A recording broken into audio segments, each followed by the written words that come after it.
Merci. La parole est à Monsieur Pierre Lellouche.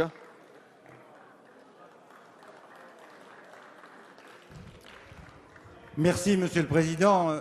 Cette question s'adressait à Monsieur Fabius, que je voulais interroger sur son embarras visible depuis la fin de la semaine dernière, après la signature de l'accord essentiellement négocié entre les Américains et les Iraniens sur le nucléaire iranien.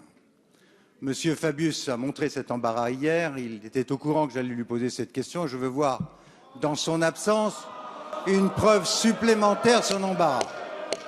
Monsieur le Premier ministre, s'il vous plaît. Monsieur le Allez, Premier ministre, puisque vous conduisez la politique de la nation au terme de l'article 20 de la Constitution, je ne doute pas que vous voudrez bien me répondre.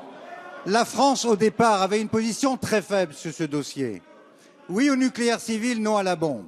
Donc pas d'enrichissement. Or, l'Iran, aujourd'hui, conserve 6000 centrifugeuses, 2 usines d'enrichissement, un réacteur plutonigène qui devait être supprimé et qui reste en opération. S'ajoute à cela toute une série de questions. Quid des 10 tonnes d'uranium en possession de l'Iran et qui devaient être sorties du territoire? Quid de la transparence sur les activités militaires? Quid de la levée éventuelle des sanctions et de leur reprise au Conseil de sécurité compte tenu du veto des Chinois et des Russes?